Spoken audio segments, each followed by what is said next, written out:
Uncle Trev, Old Tip, and the Weekly News by Jack Lasenby. Can I go out and say hello to Old Tip? I asked Mum, as Uncle Trev was going out one day.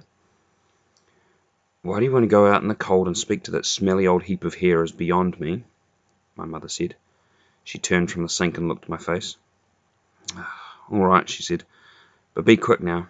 I don't want you back in bed for another week just because of a dog. You put on your coat, make sure you've got something on your feet.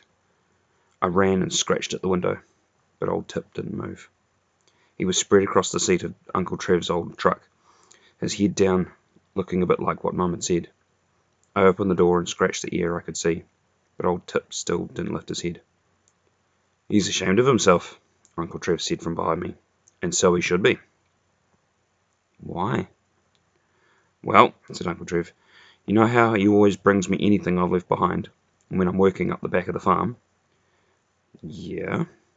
Well, I sent him home for some fencing pliers the other day, and he came back with a screwdriver. Are you sure you told him it was the fencing pliers you wanted? Of course I did, and don't make mistakes like that.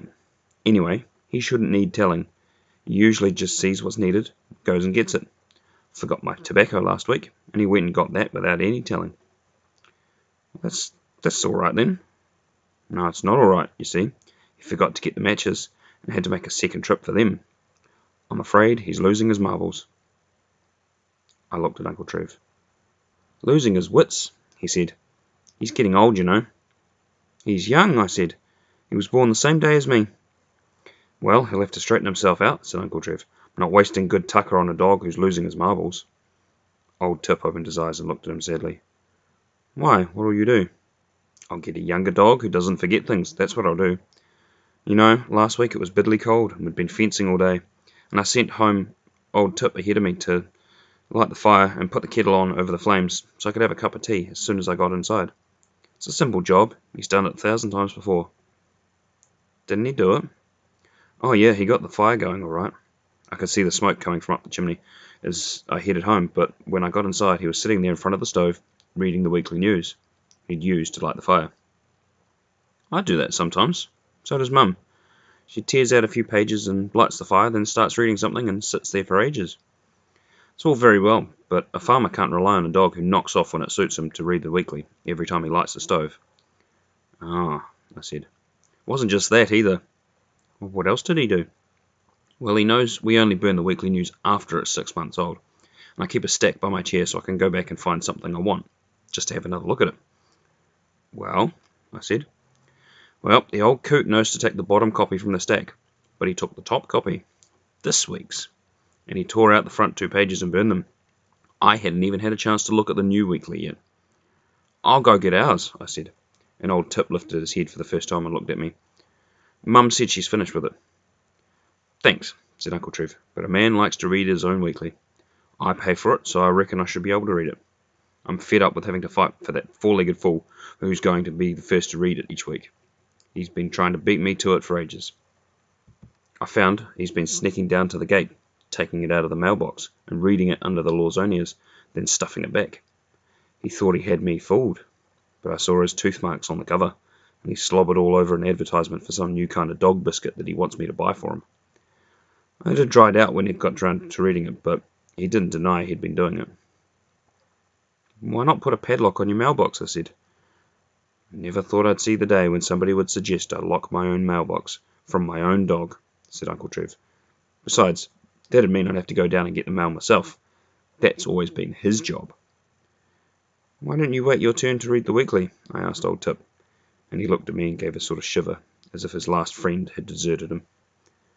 Don't be taken in by that, said Uncle Trev. He's just looking for sympathy, that's all. Anyway, it's not his reading the weekly before me that I mind. Well, what is it then? It's just, I never know what was on those front 2 pages he burned. I'll run in and get our copy. You can read it. I saw Old Tip look at me and give that shiver again. Thanks, said Uncle Trev, but I want to know from him, and he refuses to tell me what was on them. So I'm not talking to him till he does. Uncle Trev beckoned me aside and whispered in my ear as Old Tip looked around and tried to hear what he was saying. Actually, Uncle Trev whispered, I've got to come into Wairoa tomorrow morning to meet the train. I'll call in for a cup of tea afterwards, and see what he's been trying to hide from me.